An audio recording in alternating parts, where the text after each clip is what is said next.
아픈 척하니까 다 알잖아요. 근데 제가 사실은 이 트러스트 포럼에 가겠다고 약속했는 줄 몰랐어요. 그래서 제가 여기 가야 되는지를 포스터를 보고 안 거예요. 그래서 제가 김은구 대표님이 저한테 안부 전화했다가 이렇게 슬렁슬렁 얘기해서 제가 넘어갔나? 잠깐 생각을 했거든요. 근데 한편으로는 좀 꼭 올 수밖에 없는 자리구나 이런 생각 들고, 그리고 예전에 트러스트 포럼 처음 시작할 때 제가 한번 강의를 한 적이 있고, 그래서 오랜만에 왔는데 그 사이에 우리 트러스트 포럼이 이렇게 커졌다는 게 너무 놀라워요. 저는 우리 김은구 대표와 그리고 아까 이준수 부대표 계셨잖아요. 이런 분들이 정말 너무 소중하게 느껴져서 오늘 어쨌든 제가 택시 타고 35,000원 내고 왔어요. 충분히 얼마나 가치가 있다고 생각하고요. 그리고 택시에서 내렸는데 저한테 사인을 부탁하는 분들이 많은 거예요. 그래서 제가 혹시 저 지금 좀 유명해졌어요? 제가 물어봤어요. 근데 저는 지금 수년간 거의 치과 상태입니다. 잘 안 나가거든요. 근데 제가 여러 차례 가끔 얘기를 하고 있지만 제가 어릴 때부터 그렇게 별로 건강체가 아니라 가지고 별로 이렇게 건강한 적이 없어요, 사실은. 그래서 지금 아파도 아픈 줄 모르고 요즘엔 제가 좀 약간 아프다 이렇게 티를 내는 이유는 개인적으로는 제가 이런 마음이 조금 있습니다. 제가 요즘에는 암 투병의 전 과정을 겪고 있거든요. 근데 이 전 과정을 통해서 어쩌면 국가암, 나라도 암에 걸릴 수 있다. 그리고 치료될 수 있다라는 그런 저 나름대로는 제가 치료를 잘 받는 게 우리나라 치료가 되는 거다 이런 식의 약간 그래서 제가 요즘에 이제 일부러 아픈 척 하고 있는데 이 와중에도 최근에 제가 이준석 국회의원께서 부정선거에 대한 토론회를 하셨다고 하셔가지고 최근에 제가 전한길 스님을 만나가지고 저 좀 껴달라고 부탁을 했거든요. 그랬더니 전한길 스님이 분위기가 안 껴줄 분위기. 그래서 제가 좀 고민 페이스북하고 저희 이제 커뮤니티를 통해서 질러버렸죠. 저 안 껴주면 이거 다 무효예요. 이런 식으로. 사실 이런 말이 됩니까 이게? 근데 그게 사실 저는 이 토론이 안 될 것으로 생각을 했거든요. 그 사이에 민경욱 의원님이 연락이 와가지고 토론에 나가시게 되면 이렇게 하시고요. 이렇게 막 디렉션을 보냈더라고요. 그래서 제가 답장을 민 의원님 이 토론이 될 것 같으세요? 안 됩니다. 제가 그렇게 얘기를 했거든요. 근데 그럼에도 불구하고 만에 하나 이 토론회가 성사가 된다면 제가 나가서 이준석 국회의원을 뭐 1개월 간다거나 아니면 토론을 해서 이게 전혀 없었어요.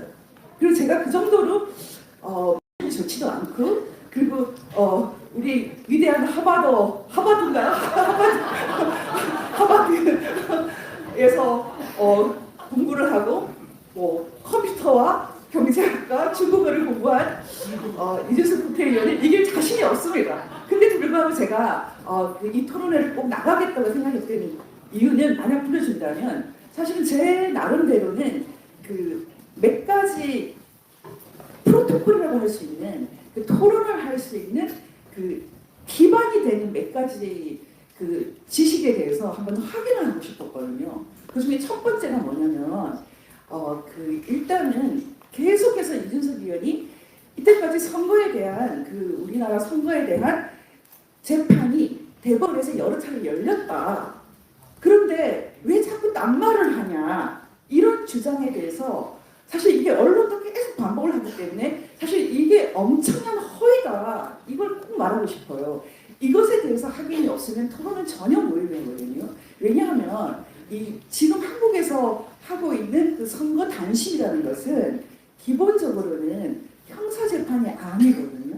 무슨 말이냐면 이게 굉장히 예외적이지만 사실 이 대법원 단심이라는 것은 1947년에 그 우리나라 이 속기록 그 당시에는 아직 국회가 없었으니까요. 그때는 남조선 뭐 임시 의원 속기록 이렇게 부르는데 거기에 보면은 이 선거 소송을 대법원에서 단심으로 하는 것이 타당한가 이런 논의가 굉장히 있었어요. 그때 결론을 낸 것은 아유 선거에 대한 소송이 많지도 않고 그리고 이런 거는 피해자가 그 피해를 크게 볼 수 있으니까 빨리빨리 끝내야 돼. 딱 그 이유 때문에 빨리 끝내기 위해서 사실은 대법원 단심제를 만든 거예요. 근데 그거는 형사소송이 전혀 아닙니다. 그것은 기본적으로 선거 무효소송이나 당선소송을 하는 그 후보라든지 정당이라든지 이런 그 일종 민사소송 아니면 형사소송, 형사가 아니라 행정소송. 말하자면 검사가 원고가 되는 형사소송을 말하는 게 전혀 아니에요. 근데 지금 계속해서 이 선거, 지금 우리가 지금 한국이 대한민국이 선거를 둘러싼 모험, 선거를 둘러싼 게임을 하고 있지 않습니까? 근데 뭐 전 세계가 마찬가지지만 이 자유선거가 없는 나라와 있는 나라 그리고 자유선거가 있는 나라에서도 자유선거를 배제하고 싶어하는 어떤 세력들이 지금 이 문제를 가지고 게임을 벌이고 있기 때문에 우리가 이들이 말하는 것에 속으면 안 될 때 그 첫 번째가 대한민국이 운영하고 있는 이 선거 단심이 형사재판이라는 착각을 주는 것. 이게 굉장히 심각하거든요. 그래서 지금 한국에서 지금 2020년 이래로 계속해서 선거소송이 있었던 선거 중에 단 한 차례도 이 선거 문제에 대해서 검사가 수사를 하고 그 결과로 공소를 유지를 하고 또 증거를 가지고 판사를 이렇게 설득하는 그런 과정은 전혀 없었습니다. 이게 굉장히 중요하다. 첫 번째, 그래서 단 한 번도 선거 범죄에 대한 형사소송이 없었다. 지금 이준석 의원이 계속해서 대법원에서 다 해결했다고 말하는 것은 일종의 민사소송 또는 행정소송입니다. 엄격하게 말해서 민사소송입니다. 왜냐하면 후보가 원고가 되기 때문에. 그리고 이 형사소송은 원고는 무조건 검사입니다. 그래서 이 원고 역할을 하는 검사를 우리가 공소를 유지하는 공소검사라고 하지 않습니까? 근데 지금 한 번도 그런 적이 없어요. 근데 지난번에 윤 대통령이 개업을 하고 나서 이 선거소송에서 얘기하는 그 모든 얘기가 전부 검사의 시선입니다.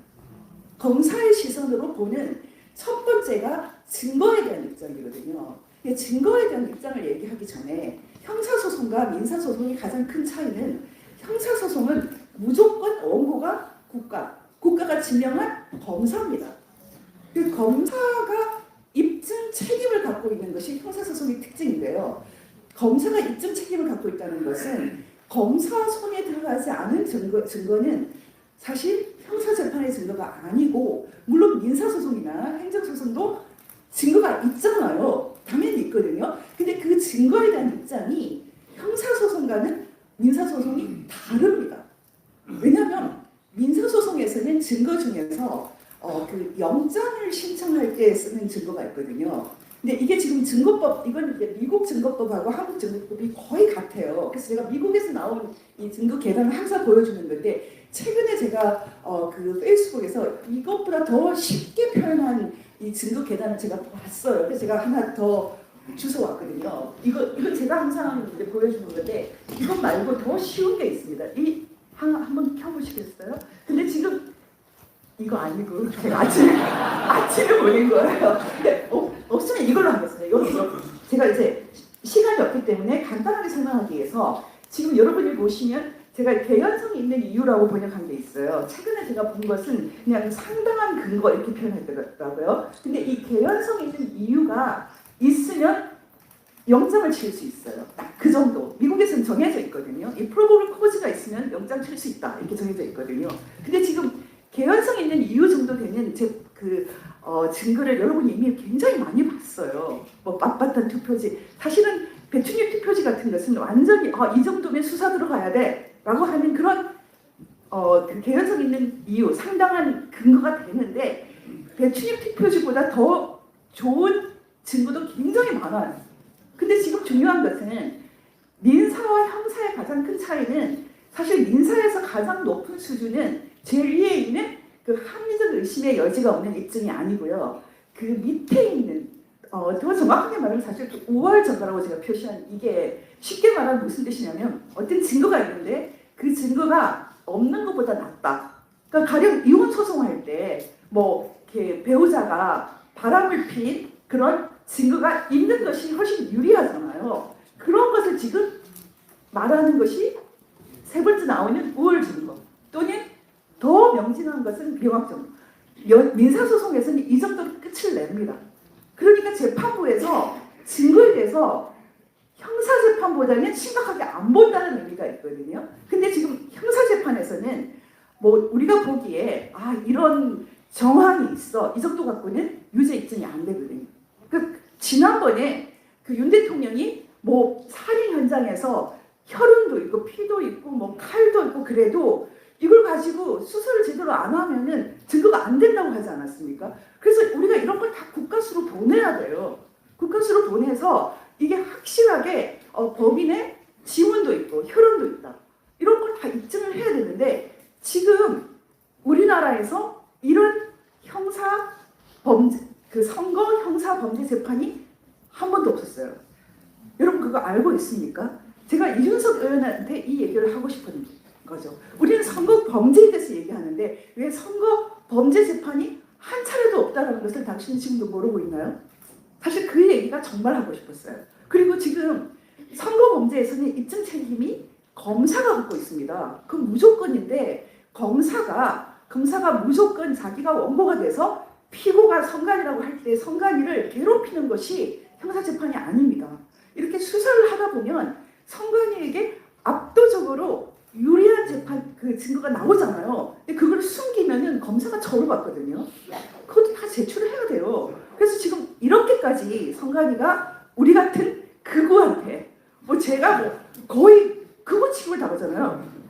요즘에는 정규재 씨는 이제는 저희 같은 사람을 거의 뭐 이제는 기독교 근본주의자 저처럼 신앙생활 대충 하는 사람이 그런 얘기를 들으니까요 엄청 기쁘더라고요. 그래서 제가 그렇게 돼버렸어요. 계속 이렇게 몰리면서 지금 여기까지 왔는데 여러분은 지금 이 얘기를 다 이해하셨을 것 같습니다. 그러니까 지금 우리가 만약에 그 선거 지금 부정이 없다라고 말하는 사람하고 토론을 하려면은 제일 먼저 일단은 우리는 무효소송이나 당선 무효소송이나 선거 무효소송에 대해서 얘기는 더 이상 안 합니다. 우리가 한번 열었더니 쉽게 말해서 선거 대법원에서 단심제를 하는 것은 무조건 빨리빨리잖아요. 정말 이때까지 1년 2개월 동안 열지 않은 적은 한 번도 없습니다. 대한민국 건국 이래. 지금 그 법률은 대한민국 헌법을 만들었던 48년 이래 계속 있었는데 단 한 차례도 이렇게 1년 2개월 동안 열지 않은 적이 없었어요. 근데 민경욱 의원 연수원에서 인천 연수원에서 열 때까지 1년 2개월이 걸리지 않았습니까? 그 사이에 무슨 일이 있었는지 여러분 다 아시잖아요. 1년 2개월이라는 건 상상할 수 없어요. 원래는 6개월이고 6개월 걸린 적도 단 한 차례도 없거든요. 그러니까 지금 쉽게 말해서 빨리빨리 하기 위해서 단심을 했는데 왜 이렇게 큰 거예요? 우리는 알죠, 비밀을. 그래서 지금 제가 말씀드리고 싶은 것은 우리 선거법, 공직선거법을 완전히 다 깨뚫고 악용하는 세력이 있다는 것. 그리고 그때 우리가 겨우 열었어요. 1년 2개월 만에. 열었더니 뭐 배춘희뿐만 아니라 별이 게 다 나왔고 제가 이때 참여했던 그 변호사님 얘기를 다 들었거든요. 그 중에서 특히 저기 양산에서 있었던 그 검증은 너무나 충격이라서 입을 다물 수가 없었다고 합니다. 아예 그냥 투표소에 이렇게 붙어 있는 것도 많고요. 상상이 안 됐다고 하거든요. 근데 지금 그거를 들고서 프로볼 포커스가 나왔다. 상당한 근거가 나왔다. 이렇게 보내면은 수사가 들어가야 되지 않습니까? 근데 아무도 법원에서 이것을 수사 요청하지도 않았고요. 우리가 아무리 우리가 수십 차례 지금 검찰과 경찰에 신고를 했거든요. 근데 한 번도 들어주지 않았어요. 이런 상황을 여러분이 다 아셔야 됩니다. 첫 번째는 형사재판을 열린 적이 없다. 대통령이 말하는 선거범죄는 무조건 검사의 시선이다. 그러니까 이준석과 윤석열은 같이 갈 수가 없어요. 딴 얘기하니까. 한 사람은 계속 대법원 단신문 가지고 얘기하고 이분은 수사도 다시 해야 된다라고 얘기하고 있으니까 같이 갈 수가 없죠. 그리고 또 하나는 만약 형사재판이면 무조건 인적 책임은 국가가 갖고 있다. 그래서 지금 계속 개인한테 증거를 갖고 오라고 하지 않습니까? 그 좋은 수사 시스템, 국가 수사 뭐하고 우리가 왜 계속 증거 찾아를 합니까? 그건 아까도 말씀드렸지만 그냥 민사재판의 증거 이상이 아니기 때문에 비욘드 리즈너블 다웃이라고 하면 최상위 증거, 유죄 입증 증거, 한치의 의심의 여지도 없는 마치 DNA 같은 그런 증거는 우리가 못 찾죠. 국가가 찾아야죠. 그런 절차가 난 한 차례도 없었다. 이 두 가지를 제가 꼭 얘기하고 싶은 거예요. 그리고 지금 부정선거 문제는 사실 저는 5년 내내 이것만 들여다봤기 때문에 제가 여러분이 저한테 부정선거에 대해서 물어보면 저는 막힘없이 다 대답할 수 있어요. 어떻게 하는지까지도. 근데 지금 5년 내내 행자적인 놀고 계속 아니다 아니다만 5년 동안 하신 조갑재, 정규재 이런 분들, 이병태 이런 분들은 그냥 떨고 있겠죠. 정말 부정선거가 맞을까 봐. 근데 저는 말할 수 있거든요. 부정선거 100%입니다. 여러분 다 아실 겁니다. 이 상황 속에서는 우리는 어떻게 할 것인가? 결국은 지금 오늘 여러분이 오신 이 자리가 보수주의 컨퍼런스예요. 근데 여러분은 이승만 대통령이 인류 역사 전체에서 가장 진보적인 인물 중에 한 분이라는 걸 알고 계실 것입니다.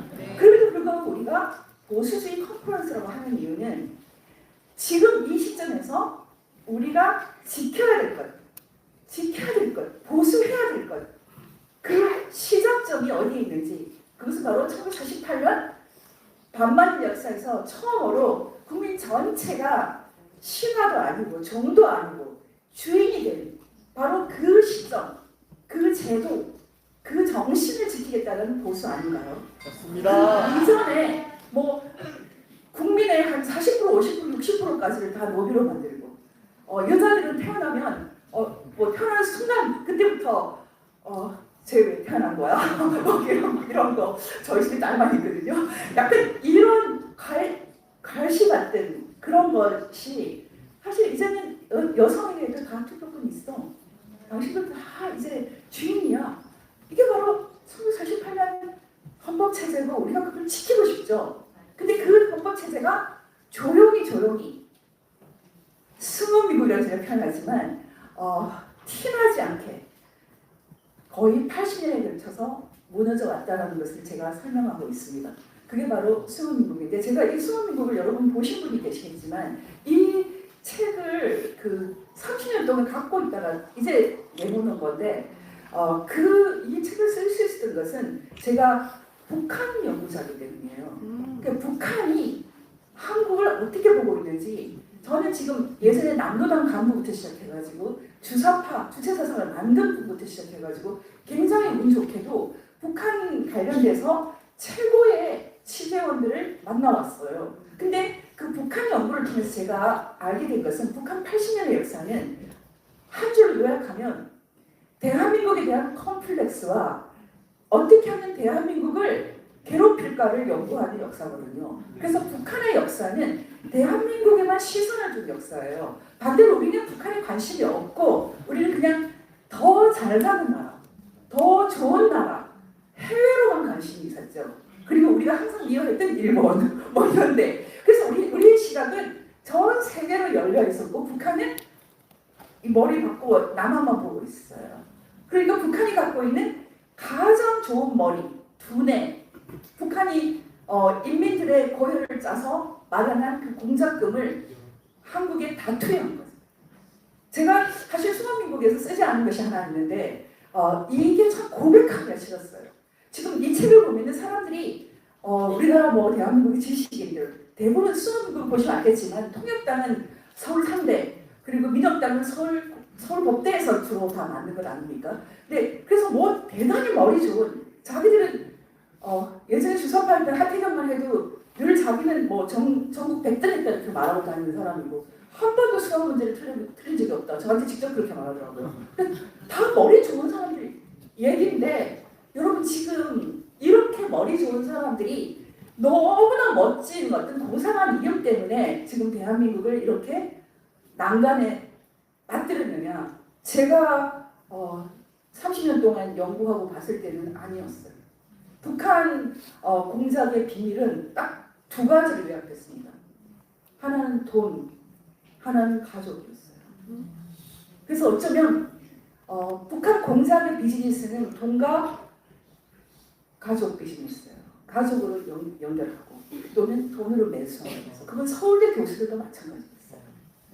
제가 책을 쓰려고 하니까 우리나라가 너무 비참한 느낌이 들었어요. 그 쓰지는 않았거든요. 그래서 제가 계속 사람들한테 이 책은 그냥 순한 맛이야 이렇게 썼는데 제가 이 작업을 하면서 북한 공작의 비밀은 너무 단순해. 돈으로 매수하고 그리고 가족으로 협박하는 거야. 그렇게 얘기했거든요. 사실 참 우리한테 소중한 거죠, 가족이라는 게. 그리고 돈도 필요하죠. 인간의 그 약한 것을 기가 막히게 이용해서 스물스물 들어와서 이 상태가 됐는데 좌익도 마찬가지입니다. 요컨대 제가 오늘 이제 여러분들에게 그 현상의 거품을 걷자라고 했던 것은 여러분 중에 그 철학을 공부하신 분은 이 단어를 이해하실 텐데요. 그 현상학적인 현상학에서 에포케라는 단어가 있거든요. 판단 존재라는 개념이 있는데 우리가 부정선거 규정을 할 때도 부정선거를 규명하시는 분들도 엄청나게 많이 오판하기도 하고 실수하기도 했어요. 그래서 지금 얘기들이 거품이 너무 많이 있어요. 그래서 일단 거품만 이렇게 좀 걷어내고 일단 판단 진지를 좀 하자. 그러면은 어쨌든 현상학적 본질이라는 개념도 있거든요. 좀 본질적인 것을 저희가 좀 찾아낼 수 있다. 이 시대는 우리한테 그렇게 거창한 지식이 필요한 게 아니고 이렇게 뭔가 허장성세 말고 지금 이렇게 복잡한 그 속에서 좀 의미 있는 진실들을 빨리 찾아내는 것인데 어쩌면 이런 작업이야말로 좀 진득하고 기다릴 줄 아는 보수들의 일이 아닐까 생각합니다. 저는 많은 분들이 지금 이 시대를 굉장히 실망하고 계시겠지만 실망할 필요가 없어요. 제가 어제도 말했지만 역대로 저는 1997년부터 북한 인권운동가 지금 요즘에는 대한민국 회복운동을 하고 있지만 제 인생에서 요즘이 제일 행복한 게 있어요. 너무 동지가 많아요. 그리고 제가 어떻게 인기가 있어요.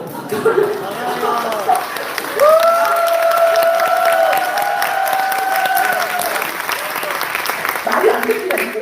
그래서 저는 항상 강야에서 외치는 석이었고 그리고 아무도 몰라도 된다 이런 사람이었기 때문에 이 상황이 낯설고 또 한편으로는 역시 대한민국에는 위대한 애국자들이 많다. 여러분 제가 여러분들보다 조금 더 아는 게 하나가 있거든요. 저는 좌익을 잘 알아요.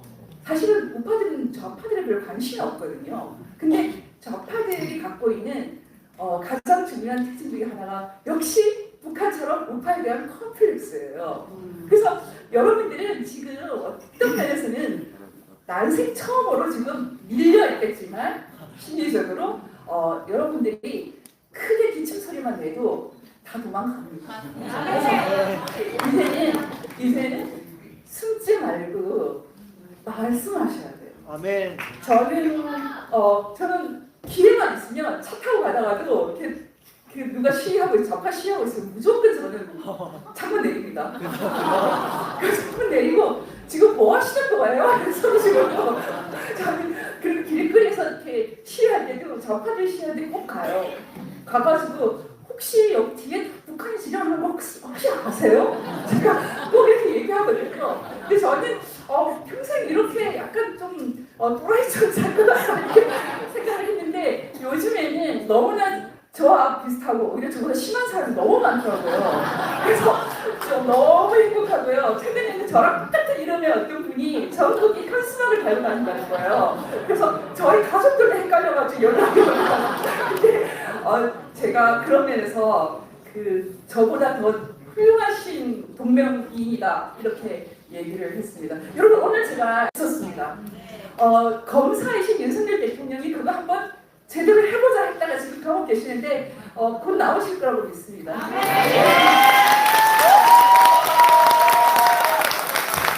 박근혜 대통령 감옥 때 제가 윤석열 대통령 많이 비판했지만 이제 다 잊어버리기로 했고 윤 대통령 이제 제가 책도 다 보내드렸어요. 그 김영현 장관님은 너무 잘 읽었다고 너무 고맙다고 막 연락하셨어요. 근데 저는 그분들도 마음이 유쾌하다고 들었거든요.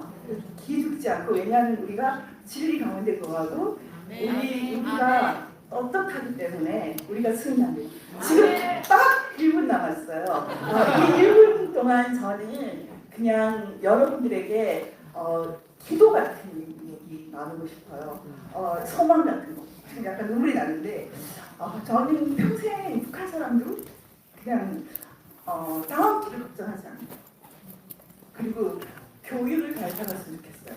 북한에서 탈북하신 분들은 지금도 김일성이 좋대요. 대부분이 다는 아니지만 우리가 자유주의 교육을 안 시키는 거잖아요. 그 함정혁 선생님은 돌아가실 때까지 자유주의를 너무 궁금했는데 제가 지금 한국에도 있는데요. 그러면은 저는 아니라는 거예요. 그 책임을 우리가 져야 될 거거든요. 그래서 여러분들 지금 제 소망은 대한민국이지만 이제 북한 사람들도 우리처럼 왔으면 좋겠고 여러분들이 이승만 대통령이 그 소망이 있었잖아요. 그래서 이승만 대통령 사랑하시는 분들은 그분의 그 기도를 여러분이 함께 이루어 주셨으면 감사하겠습니다.